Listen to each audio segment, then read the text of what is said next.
Hello, everybody, and welcome to Fits on the Go. Our ACC 2022 coverage did not end when ACC ended. Although it's been a while since we've been back from beautiful Washington, D.C., we're still ready to talk about the most impactful clinical trials presented at the conference. My name is Dino Balanescu. I'm a chief resident in internal medicine at Beaumont Hospital in Royal Oak, Michigan, and I have the distinct pleasure of being joined virtually today by Professor Felix Mahfoud. Professor Mahfoud is a cardiologist at Saarland University Hospital in Germany, an affiliate professor at the Harvard-MIT Institute of Medical Engineering and Science in Cambridge, USA. He's also one of the pioneers in renal derivation for the treatment of resistant hypertension, a topic which we'll address today. Professor Mahfoud, guten Tag. Such a pleasure to meet you. Hi, Dino. Nice meeting you. All right, so let's dive into it. Renal derivation has been somewhat of a controversial topic in recent years, with conflicting data from randomized clinical trials. For example, the discrepancy between the Simplicity HTN-3 trial and the DENERVE HTN with regards to efficacy outcomes. Now, Professor Mahfoud, before we dive into the SPYRAL HTN-3 on-med trial, which you're leading and presented at ACC earlier this year, would you mind explaining the current role of renal derivation for the treatment of resistant hypertension? Well, we have very efficacious lifestyle interventions that lower blood pressure. We have safe and effective antihypertensive agents that can lower blood pressure. But unfortunately, when you look into the control rates around the world, you will easily appreciate that they are unsatisfactorily low.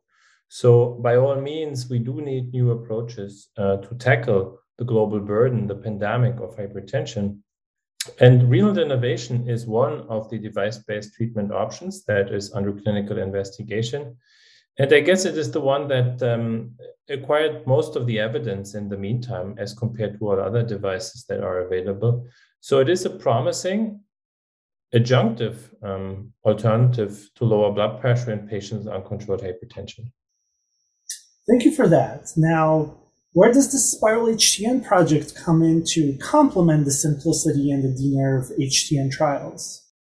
Well, after the publication of HTN-3, we decided to conduct a series of new trials, new randomized sham-controlled studies. But unlike HTN-3, where patients were enrolled who were treated with 5, 6, 7, 8 antihypertensive drugs, so these very severe treatment-resistant hypertensive individuals, we decided to run two separate sets of studies, one in the so-called off-med population, which are mild to moderate hypertensive individuals, not treated with any concomitant antihypertensive medication, which is the purest patient population you can think of, right? So there was only the denervation or sham procedure being performed. Patients were followed, and without any interference of antihypertensive agents, we were able to elucidate the blood pressure lowering effect of denervation as compared to sham. This is scientifically interesting, but from a clinical perspective, probably not the most interesting patient population, the most relevant patient population, which is why we also started a trial in patients on medication, and this is the SPYRAL on-med study. In this study, patients received 1, 2, or 3 antihypertensive agents, and they were followed up to 6 months for the primary endpoint collection. And, at randomization, they were treated either with sham or radiofrequency renal denervation, and then followed for 36 months. And the 36-month outcome is what we presented at ACC. And having a sham procedure definitely was one of the trial's biggest strengths. What are some other strengths of the SPYRAL HTN trials? Sham is one, as you nicely mentioned, one important the design merit of this study, but it's not the only one.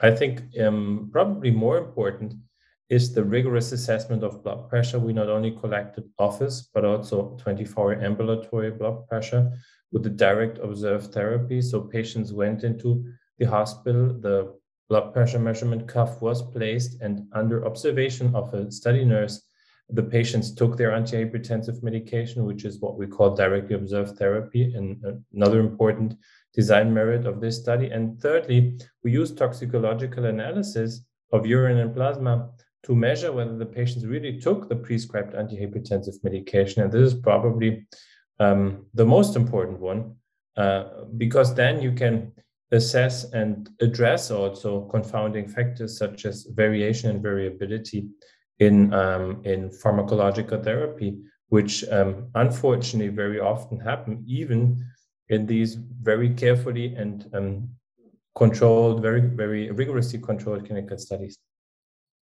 Thank you for sharing that. Now, what were the main results of the SPYRAL HTN-3 on-med trial? You know, from a clinical adoption perspective, it is important to understand how long the blood pressure lowering lasts over time. And what we have seen in this 3-year outcome study is that indeed, up to 3 years, there was a progressive decline in blood pressure that maximized at 3 years of around about 90 millimeters of mercury in 24-hour blood pressure. 8 was the fall in the sham groups. So there was a delta of around about 11 millimeters of mercury between the groups. And this is an irrelevant, clinically meaningful and statistically significant difference between the two groups, and very likely translates into improved outcomes in those patients treated with renal denervation. Now, do you think this project opens a pathway towards a more routine use of renal denervation for the treatment of resistant hypertension? You know, I think it adds to the evidence. It is an important piece of the puzzle. And you have to look at all the clinical studies that are available as of today, right? So as I mentioned, we have the SPYRAL off-med study in patients off medication, but we also have the RADIANT SOLO study. Another catheter ultrasound in that trial was used to lower blood pressure in patients with mild to moderate hypertension again. So another study, sham controlled, that was positive. We have a TRIO trial where patients on a triple fixed combination were randomized to renal denervation or sham. Also that study was positive.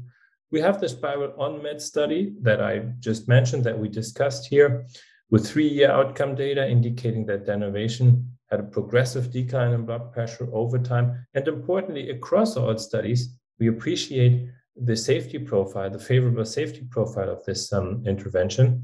And we also have a global simplicity registry with more than 3,000 patients enrolled, where these patients are followed for 3 years. And again, also in this real world registry, patients had a significant blood pressure in office and 24-hour ambulatory. So overall, we're getting a broader picture of this technology, of this approach, and it appears to be an effective and safe modality to lower blood pressure in patients with uncontrolled hypertension.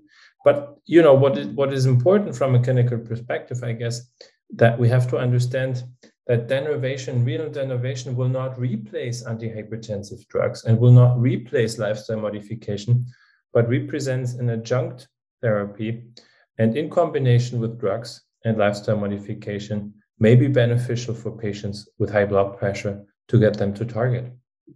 Well, yes, that's an amazing point. And the fact that the SPYRAL project had these two big arms for patients on medication and off medications definitely gives us an idea of a more real-world clinical setting as opposed to just proof of concept. Absolutely. So what's next for the SPYRAL HTN project? Are there any arms of the study under analysis currently? So what I presented here is the pilot study, the first 80 patients. Another 260 patients were randomized. We'll hopefully see the results being presented end of this year.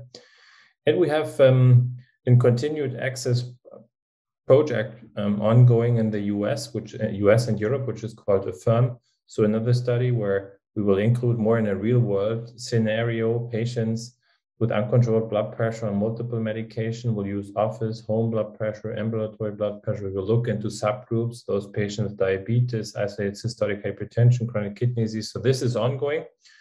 But you know, sooner or later, I guess this approach will hopefully be available around the world to treat patients at risk with uncontrolled hypertension. Well, it definitely is an exciting time to be studying hypertension and especially device-based therapies for hypertension. Professor Mahfoud, thank you so much for taking the time to give us this interview and letting us know what the SPYRAL HTN-3 on-med trial is all about. Thanks for having me. Yes, of course. Well, your presentation at ACC was delightful, and We're privileged to share this discussion with you today. Everyone, thank you so much for your interest in the Fits on the Go program. To see more Fits on the Go coverage from ACC 22, please make sure to check out our YouTube channel, Twitter page, and the ACC website. From after ACC 2022, this has been Fits on the Go.